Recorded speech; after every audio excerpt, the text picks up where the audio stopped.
জিলহজের এই মুবারক সময়ে বেশ কিছু আমল রয়েছে। জিলহজ মাসের চাঁদ দেখার পরেই আমরা একটা দোয়া পড়ে নেব, আল্লাহু আকবার আল্লাহু আকবার আল্লাহু আকবার, আল্লাহুম্মা আহিল্লাহু আলাইনা বিল আমনি ওয়াল ঈমান ওয়াস সালামাতি ওয়াল ইসলাম ওয়াত তৌফিক লিমা তুহিব্বু ওয়া তারদা রাব্বি ওয়া রাব্বুকাল্লাহ হিলালু রুশদি ওয়া খাইর। এই ছোট্ট দোয়াটা আমরা পড়ে নিই। একেবারে ছোট্ট দোয়া। অর্থ কি? আল্লাহ আপনি সবচেয়ে বড়। আল্লাহ যে চাঁদ আল্লাহ আপনি আমাকে দিয়েছেন, এই চাঁদ আল্লাহ আমার জন্য কল্যাণকর বানিয়ে দেন, নিরাপত্তার চাদরে আমাকে বেষ্টিত করেন, শান্তিময় ইসলামে আল্লাহ আপনি আমাকে শান্তির চাদরে বেষ্টিত রাখেন। আল্লাহ তাআলা আপনি আমাকে, আমার এবং এই চাঁদের মালিক তো আল্লাহ, আপনি আল্লাহ চাঁদকে আমার জন্য কল্যাণকর বানিয়ে দেন। এই দোয়াটা পড়ে আমরা জিলহজকে শুরু করি। দ্বিতীয় নম্বর বিষয় হচ্ছে, জিলহজ মাসে যারা পারবো টানা একেবারে শুরুর দিন থেকে নিয়ে টানা 9 দিন আমরা রোজা রাখার চেষ্টা করি। তৃতীয় নম্বর আমল হচ্ছে, জিলহজের এই মোবারক সময়ে ফাকসিরু ফিহিন্না তাকবীর ওয়াত তাহলিল ওয়াত তাহমিদ, বেশি বেশি আল্লাহু আকবার, আলহামদুলিল্লাহ এবং লা ইলাহা ইল্লাল্লাহ বেশি বেশি পড়ার চেষ্টা করি। 4 নম্বর, এই মোবারক জিলহজ মাসের আমার আপনার দায়িত্ব হচ্ছে, মোবারক জিলহজ মাসে আমার আপনার দায়িত্ব হচ্ছে, জিলহজ মাসের 4 নম্বর কাজ, যারা আমরা কোরবানি করার নিয়ত করে ফেলেছি, আমরা চুল কাটা বন্ধ করি। চুল কাটা, নখ কাটা, গোফ ছোট করা, এগুলো বন্ধ করে দিই। জিলহজের এই 10 দিন আমরা এই কাজটা করব না, এই কাজটা আমরা বন্ধ রাখব।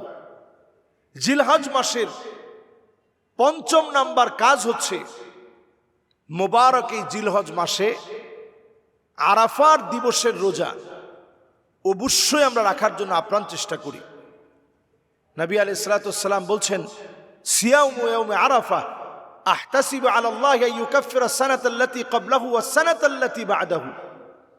এই আরাফার দিবসের রোজাটা এমন, এই রোজাটা দিয়ে আমি আল্লাহর কাছে আশা করি আগের 1 বছর পরের 1 বছরের গুনাহ আল্লাহ রাব্বুল আলামিন মাফ করে দিবে। সুবহানাল্লাহ বিহামদি। এই জন্য আমরা প্রত্যেকে আরাফার দিবসের রোজাটা রাখার চেষ্টা করি। এরপরে 6 নম্বর কাজ হচ্ছে, কোরবানির পশু আমরা দেখে শুনে কোরবানির পশু ক্রয় করব, যাদের জন্য কোরবানি ওয়াজিব। এটাও সওয়াবের কাজ।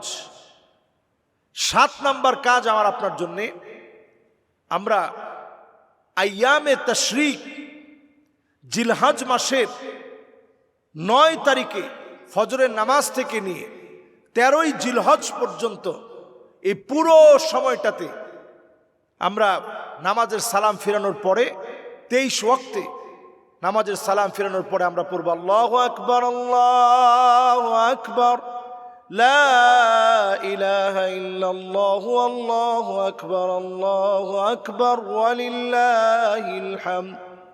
এটা আমরা পড়ার চেষ্টা করি। 8 নম্বরে, জিলহজ মাসের অনন্য আমার আপনার দায়িত্ব হচ্ছে, যখন আমি আপনি মুবারক জিলহজ মাসটা পেয়েছি, জিলহজ মাসের 8 নম্বর দায়িত্ব, 10ই জিলহজে কোরবানির পশু যখন জবে করা হবে, তখন জবে করার সময় আমরা প্রত্যেকে বিসমিল্লাহি ওয়াল্লাহু আকবার, এটা আমরা সুউচ্চ কণ্ঠে আমরা পড়ার চেষ্টা করি। সবাই মিলে বিসমিল্লাহি ওয়াল্লাহু আকবার। 9 নম্বর কাজ হচ্ছে, আমি আপনি ঈদের নামাজ যারা আমরা পড়েছি, ঈদের নামাজ পড়ার পর আমরা এই মোবারক জিলহজ মাসে খুতবাটা শুনব, ঈদের নামাজের খুতবাটা শুনব। খুতবাটা শুনে আমরা এরপরে গিয়ে কোরবানি করব। যদি কেউ আগে কোরবানি করে ফেলে, নামাজ না পড়ে, তার কোরবানি আল্লাহর কাছে আদায় হবে না। আগে নামাজ পড়তে হবে, তারপরে কোরবানি করতে হবে। 10 নম্বরে জিলহজ মাসের কাজ হচ্ছে, যেই সময়টা আল্লাহ রাব্বুল আলামিন 10ই জিলহজের ঈদের দিন দিয়েছেন, এই ঈদের দিন থেকে নিয়ে 3 দিন রোজা রাখাকে আল্লাহ নিষিদ্ধ করেছেন। এই সময় রোজা রাখা যাবে না।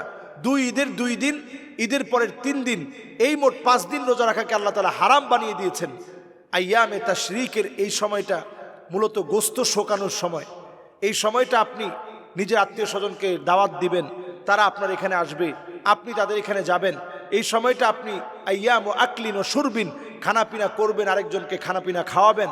আপনি আরেকজনের বাসায় যাবেন, আরেকজনকে আপনার বাসায় দাওয়াত দিবেন, এই সময়টা বরকতের সময়, সওয়াবের সময়। এই সময় খানাপিনা করলে আল্লাহ খুশি হন। আইয়ামু আকলিন ওয়া শুরবিন ওয়া তাহমিদিন, এই সময় আপনি খাবেন, এই সময় আল্লাহ রাব্বুল আলামিন যা হালাল করেছেন তা পান করবেন এবং পাশাপাশি আল্লাহর প্রশংসা করবেন। এই 10টি আমল করার তৌফিক আল্লাহ তাআলা দান করুক। আমিন। আসসালামু আলাইকুম ওয়া রাহমাতুল্লাহি ওয়া বারাকাতুহু।